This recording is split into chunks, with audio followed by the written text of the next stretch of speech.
Hello everyone, welcome to my channel ITLS Academy. Today we'll discuss about the new topic food hypersensitivity. So let's begin with the lecture. First, let's see the introduction. The term food hypersensitivity refers to both food allergies as well as your food tolerance. So a food intolerance is not the same as the food allergy, although some of the symptoms may be similar and some may not. So food allergies are the body's abnormal responses to the harmless food. The reaction are caused by the immune system's reaction to some of the food proteins. Let's see the classification. Food hypersensitivity reaction can be categorized as immune mediated food, that is known as the food allergies as I told, and non-immune mediated, that is food intolerance. Immune mediated, that is the food allergy, can be subdivided into immunoglobulin E mediated food hypersensitivity and non-immunoglobulin E mediated and non-immune mediated food hypersensitivity. So immunoglobulin E mediated food hypersensitivity is characterized by immediate symptoms. Prevalence occurs of 4 to 8% in childhood and 1.3 to 4% in adults. Causes 33 to 61% of all the cases of anaphylaxis. Next subdivision is the non-immunoglobulin E mediated and non-immune mediated hypersensitivity. It is the onset of the symptoms usually delayed. The perceived prevalence is high and actual prevalence is hard to measure, although thought to be 0.23% for food additives. Here is the classification of food hypersensitivity, that is adverse reaction to the food. It is divided into, first is your immune mediated, as I told, this is response to your food allergy, and non-immune mediated hypersensitivity is known as food intolerance. This food allergy is again subdivided into, just as I told, non-immunoglobulin mediated and immunoglobulin mediated food hypersensitivity. Non-immunoglobulin mediated food hypersensitivity is again divided into subdivisions, that is in which Th1 cells mediated contact allergy and atopic allergy, and second one is your immunoglobulin G mediated food allergies, in which isosinophil mediated also occurs the food allergy, and some of the other factors also included in this type of non-immunoglobulin mediated food allergies. The next category, as I told, non-immune mediated hypersensitivity, that is those which comes under food intolerance, that cause mainly due to the enzymatic effect, sometimes pharmacological effect also respond to the food intolerance, enzymatic inhibition, direct effect on mast cells, toxic effect, and undefined some sources are also available, also responsible for food intolerance in some patient. Next is, what are the natural symptoms with immune allergy and non-immune hypersensitivity reaction? So here are some of the symptoms which occurs in the two categories of hypersensitivity, that is the food allergy and in food tolerance. First, let's see the food allergy symptoms. Food allergy generally seen by allergic rhinitis, atopic dermatitis, eczema. Sometimes there also occurs the problem of asthma and wheezing, diarrhea, stomach cramps, vomiting, anaphylaxis, itchiness, urticaria, and conjunctivitis. So these are the symptoms which occurs due to the food allergy. Now let's talk about the food intolerance symptoms. The person may have migraine problem or mild headache, joint pains are there, some non-specific aches are there, Stomach aches and constipation problem occurs in the patient with food intolerance. Intestinal problems such as gas, diarrhea occurs in the patient. Hyperactivity, aggression, temper and tantrums, sound sensitivity, ear infection, fatigue and depression. These all are the symptoms that occurs in the patient who are suffering from food intolerance. Next, let's see the diagnostics for the food hypersensitivity. First, let's talk about the clinical history. The clinical history, the cornerstone of the diagnosis. Speed of onset of the reaction, type of symptoms, food suspected, and other factors such as exercise, other allergies, family history, occupation, pets, and seasonal factor. These are the clinical histories that should be known by the doctor whenever you go for such type of allergy treatment. Second is your skin prick test. In skin prick test, good first line test for all the food hypersensitivity.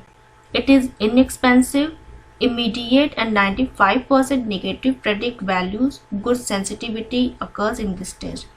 Will over certain size, highly positive predictive for some foods. Poor specificity and poor predictive value using fresh food can improve this, and not suitable if the patient has taken antihistamines or if anaphylaxis is reported symptoms. Third diagnose is your serum immunoglobulin E.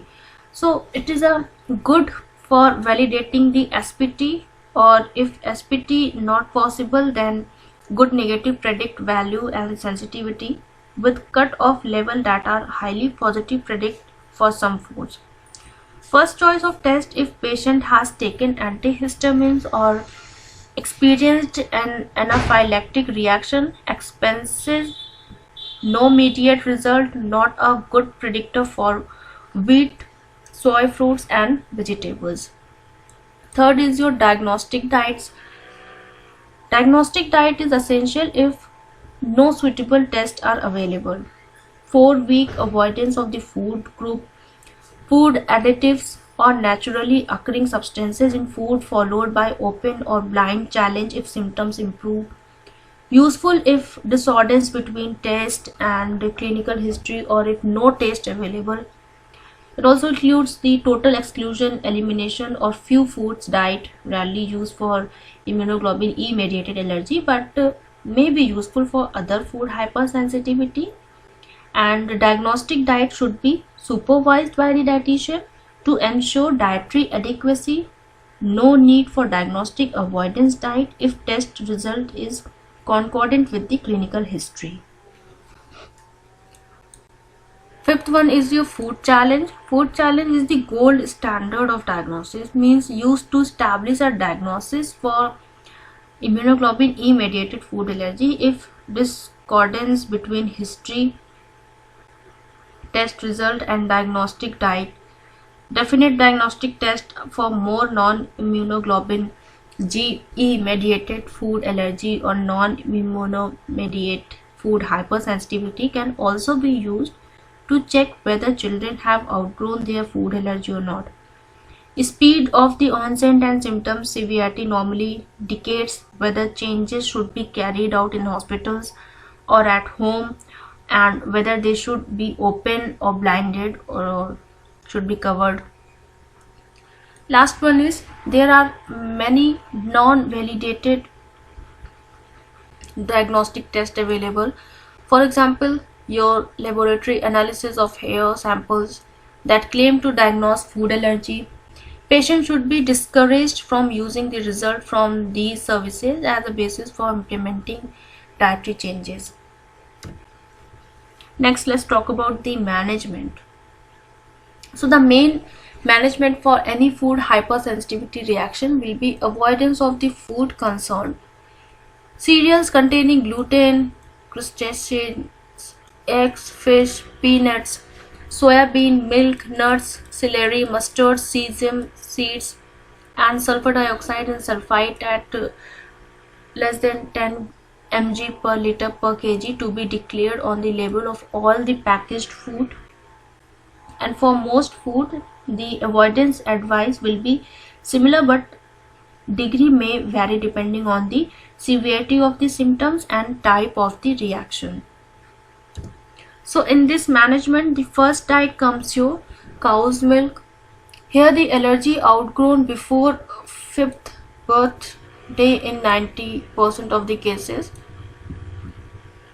Diet excludes all the cow's milk, milk solid, lactose, casein, whey, goat and sheep's milk, and foods containing milk, example flavored crisps, baked beans, vegetarian cheese and breakfast cereals. Infant, which are between 0 to 6 months, breakfast milk or extensively hydrolyzed formula milk only. Commence weaning 6 months can include infant formula of soya milk and soya food. Milk substitutes fortified with the energy, calcium and B vitamins can be used in greater than 5 years. Calcium supplement may be needed by both children and adults. Nutritional adequacy of milk-free diet that do not include a milk replacement may be compromised, and milk can cause other food hypersensitivities, for example lactose intolerance, and has been anecdotally linked to asthma and gastrointestinal symptoms. Next comes your egg. So common cause of allergy in children aged between 6 months to 3 years, and in adults the allergy is a cross reaction associated with the bird allergy. There is a cross reactivity between the hen, duck and goose eggs. Cooking reduces the allergenicity, but raw or semi-cooked eggs may still be present in foods, and for example royal icing, marzipan, meringue, marshmallows, mayonnaise and bun wash. Third category comes your fish and seafood. So in fish and seafood affects the children and adults and is usually lifelong and often severe. There is a high cross reactivity between the different fish species and also between the fish and crustaceans and mollusks. It is prudent for the people with the fish allergy to avoid all the seafood due to the cross contamination, and allergens in the fish are affected by heat. Canned fish may be tolerated. Also, decomposing fish can cause the scombroid poisoning, sometimes mistaken for an allergy, and it is advisable to eat only very fresh fish whenever you want to eat. Next category comes of your wheat and other grains. So this allergy is more common in children than adults. Wheat implicated in a rare form of food allergy that does affect adults and exercise-induced anaphylaxis, where the reaction only occurs when eating wheat is combined with the exercise. The SPT and serum immunoglobulin E are poor predictors of wheat allergy, and there is a high degree of cross reactivity between the wheat and grass pollen, so that 80% positive SPT to wheat has no clinical significance in people with grass pollen allergy. Wheat also involves in other food hypersensitivity reactions such as coeliac diseases and linked to gastrointestinal symptoms, and corn, maize, barley and malt have been reported to cause the food allergy. Next is your fruits and vegetable. It can be primarily allergy with sensitization through ingestion, but more commonly caused by a cross reaction between the tree pollen and food known as the oral allergy syndrome, that is OAS. So oral allergy syndrome affects about 6 to 47% of the pollen sensitive individuals, with symptoms usually triggered by apple, stone fruits and tree nuts. Allergens from other pollens and from latex also cross react to plant foods. Next, let's talk about some of the food additives. These are often implicated in food hypersensitivity, but evidence is variable. They include firstly the natural food coloring, means the carmine, cochineal, annatto, turmeric, carotenoid, both synthetic and naturally occurring saffrons. It includes your dyes, azodyes, for example, tartrazine, named as E102 code, sunset yellow, found in food and drugs. Third is your benzoate, that is your beer, jam, fruits, product, pickles, food, yogurt, salad cream, cinnamon, cloves, tea, prunes, raspberries and cranberries. Next category comes your monosodium glutamate, MSG, that is present in sauces, soup, gravy, pre-cooked meals, dried food, Chinese food. Last one is your sulfite, that is the white wine, dried onion, apricot, potato products, lemon, lime juice, grape juice, wine, vinegar, fruit, cordial and squash. So these are the food additives due to which also the food allergy occurs in the patient. Naturally occurring food intolerance triggers, that is your salicylates, that is oil of wintergreen, bilberries, blackcurrant, grapes, peaches, strawberries, tomatoes, toothpaste and chewing gum and tea. Next is your histamine, that is present in parmesans, blue and roquefort cheese, red wine, spinach, aubergines, yeast extract, tuna, mackerels. Some foods such as egg white, chocolate, strawberries, ethanol, tomatoes and citrus fruit do not contain histamine but can trigger the degranulation of the mast cells.